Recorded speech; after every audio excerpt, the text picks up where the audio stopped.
मोर चंदल रे मैं कैसे सजाऊं,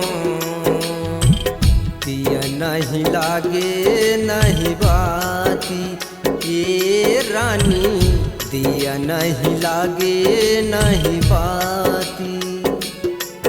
मोर चंदल रे मैं कैसे सजाऊं,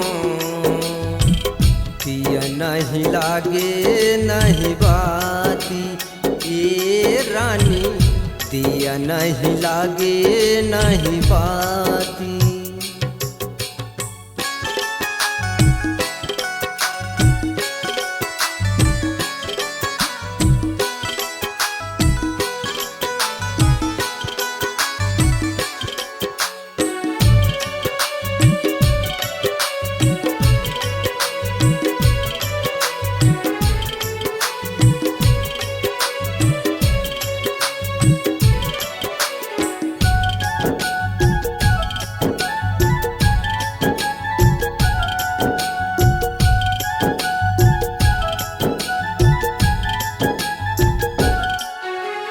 पहली माया के पहली रद्दा गढ़ले रे संगवारी, गढ़ले रे संगवारी।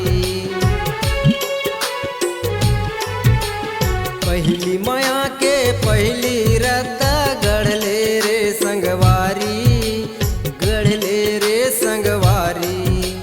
तोर बिना मैं कैसे जीहा, दुख लागे मोल भारी, दुख लागे मोल भारी।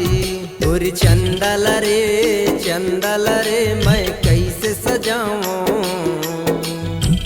दिया नहीं लागे नहीं बाती ये रानी, दिया नहीं लागे नहीं बाती।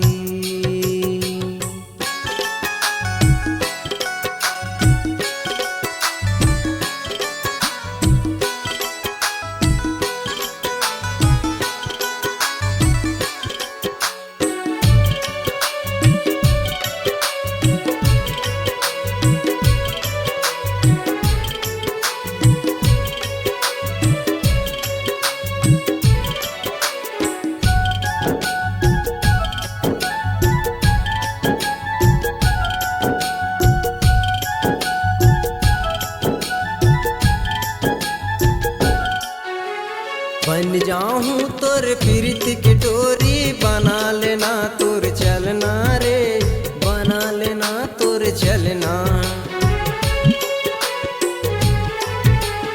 बन जाऊं तोर प्रीत की डोरी, बना लेना तोर चलना रे, बना लेना तोर चलना। कहीं बता पिंजड़ा के मैना, कहाँ खोजाऊं तुला बन मारे, कहाँ खोजाऊं तुला बन माँ। और चंदल रे मैं कैसे सजाऊं, दिया नहीं लागे नहीं बाती ये रानी, दिया नहीं लागे नहीं बाती। और चंदल रे मैं कैसे सजाऊं, दिया नहीं लागे नहीं बाती ये रानी, दिया नहीं लागे नहीं बाती ये रानी, दिया नहीं लागे नहीं बाती ये रानी, दिया नहीं लागे नहीं बाती ये रानी, दिया नहीं लागे नहीं बाती।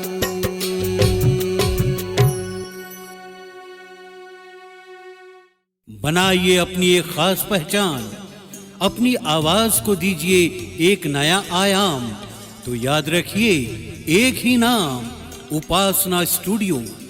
उपासना studio digital multitrack audio video recording, Bijju sound service Pali, जिला कोरबा, छत्तीसगढ़।